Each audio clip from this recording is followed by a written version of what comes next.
Quel genre de punition donnez-vous normalement aux gens?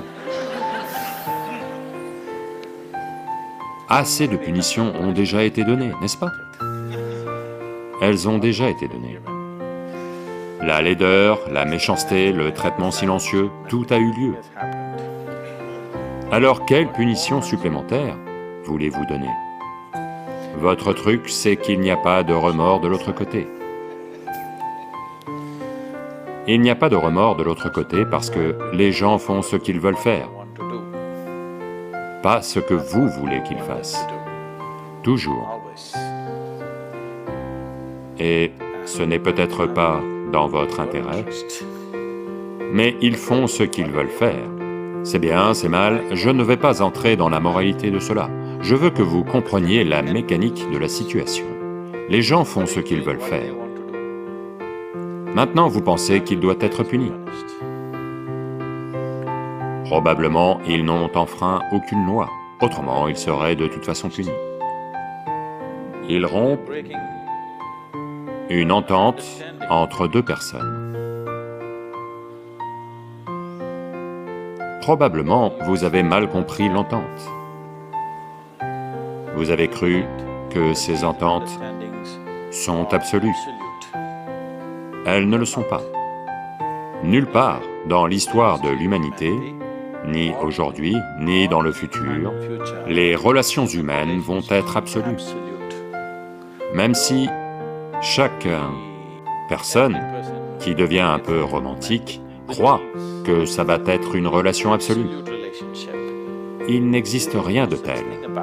Une relation est une variable, toujours. Vous devez l'entretenir au quotidien. Un jour, si vous ne l'entretenez pas correctement, il est possible que ça s'en aille quelque part. Non, s'il vous plaît, regardez cela tel que c'est. Vous devez l'entretenir correctement. Donc, non, je fais de mon mieux. Manifestement, quelqu'un pense que votre mieux n'est pas assez bien pour eux. Je veux que vous en veniez à bout, ce n'est pas à propos...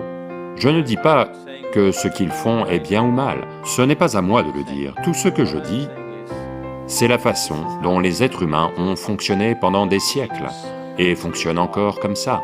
Je dis que, tout d'abord, vous devez comprendre que les relations ne vont jamais être absolues. Elles vont être variables, c'est du jonglage que vous devez faire. Vous êtes mariés, beaucoup d'entre vous, ça ne demande pas beaucoup de savoir-faire et d'attention? Si vous ne prêtez aucune attention, vous ne comprenez pas ce qu'il se passe. Il faut beaucoup d'attention, n'est-ce pas? Donc je dis, vous devez comprendre ceci. Une relation est une réalité variable, ce n'est pas une réalité absolue. Si vous voulez avoir une relation absolue, vous devez entretenir des relations avec les morts. C'est la raison pour laquelle beaucoup de gens choisissent Dieu. Parce que c'est un absolu. Vous pouvez le gérer comme vous voulez. Si vous ne pensez pas à lui pendant 10 jours, le 11e jour, si vous pensez à lui, il est encore là. Vous faites ça à votre mari, à votre femme ou à quelqu'un d'autre, alors quelque chose d'autre va arriver. Vous êtes parti, vous avez été occupé, vous avez oublié Dieu pendant 3 ans, à nouveau vous pouvez penser, encore là. Donc, si vous voulez avoir une relation absolue, vous ne devriez pas choisir les êtres humains. Les relations humaines sont variables, elles nécessitent beaucoup d'attention.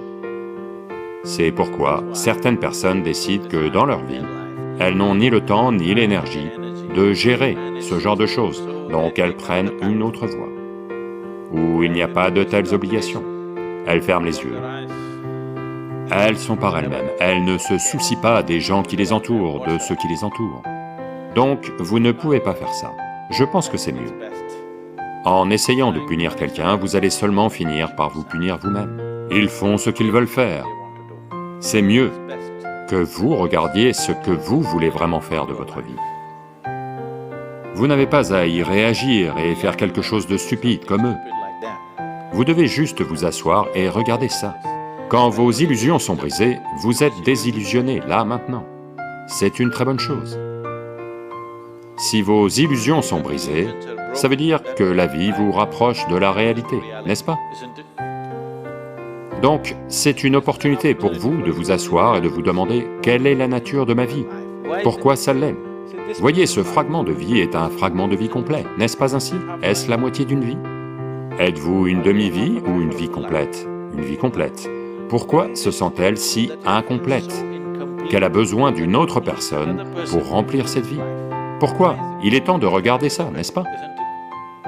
Si c'est une vie complète, elle est complète par elle-même. Mais là maintenant, vous avez fait en sorte qu'elle ne puisse pas exister avec celui-là et celui-là, sans celui-là et sans celui-là et sans celui-là. Donc quelque part, c'est une vie incomplète. Ou du moins, elle n'a pas réalisé la plénitude de sa nature, n'est-ce pas? C'est un fragment de vie complet. Emballé avec le Créateur et la création ensemble, une excellente combinaison. Si vous... C'est l'occasion. Quand la vie frappe à votre porte, comme ça, c'est le moment de regarder plus profondément, plutôt que de réagir et d'essayer de réparer quelqu'un d'autre. Punir quelqu'un d'autre ne va pas transformer votre vie. Ça ne va pas rendre votre vie magnifique de quelque façon que ce soit.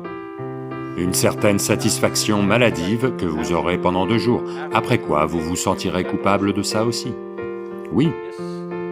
Au début, lorsque cette émotion est forte, ça vous donne de la satisfaction. Après un certain temps, quand vous regardez en arrière, vous avez honte de vous-même. Donc, n'allez pas dans ce sens. C'est une occasion. Quelqu'un ouvre une dimension spirituelle pour vous. Vraiment. Quelqu'un vous fait prendre conscience de la fragilité de toutes ces choses. Ils peuvent vous tromper, ils peuvent s'enfuir, ils peuvent divorcer de vous, ou ils peuvent tomber raide mort, n'est-ce pas? S'ils tombent raide mort, vous n'allez pas penser « il m'a trompé ». Non, mais de quelque façon que ce soit, vous êtes rejeté, n'est-ce pas? L'important, c'est qu'on vous refuse quelque chose. La façon dont il l'a fait n'est pas le problème, il vous a refusé quelque chose, soit par la mort, soit par le divorce, soit par la tromperie, ou peu importe comment vous l'appelez, mais essentiellement vous avez été rejeté. Vous ne pouvez être rejeté que parce que vous êtes dans un certain état illusoire de croyance. C'est la moitié d'une vie, et il faut une autre moitié de quelque part. Non, c'est une vie complète. Si vous vous êtes épanoui en tant que vie complète, vous allez voir que les relations seront d'une nature complètement différente. Ça va être plus se réunir et partager, et non extraire.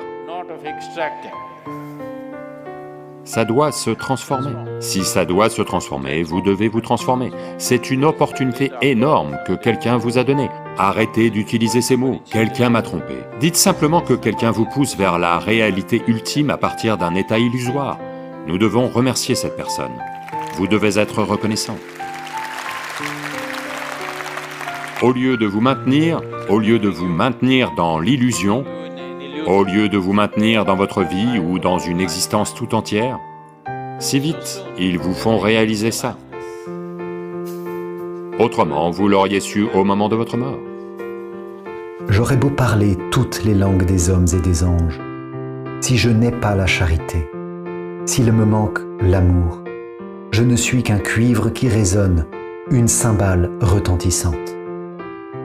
J'aurais beau être prophète, avoir toute la science des mystères et toute la connaissance de Dieu, j'aurais beau avoir toute la foi jusqu'à transporter les montagnes. S'il me manque l'amour, je ne suis rien. J'aurais beau distribuer toute ma fortune aux affamés, j'aurais beau me faire brûler vif, s'il me manque l'amour, cela ne me sert à rien. L'amour prend patience, l'amour rend service, l'amour ne jalouse pas, il ne se vante pas, ne se gonfle pas d'orgueil, il ne fait rien d'inconvenant, il ne cherche pas son intérêt, il ne s'emporte pas, il n'entretient pas de rancune, il ne se réjouit pas de ce qui est injuste, mais il trouve sa joie dans ce qui est vrai. Il supporte tout, il fait confiance en tout, il espère tout, il endure tout. L'amour ne passera jamais.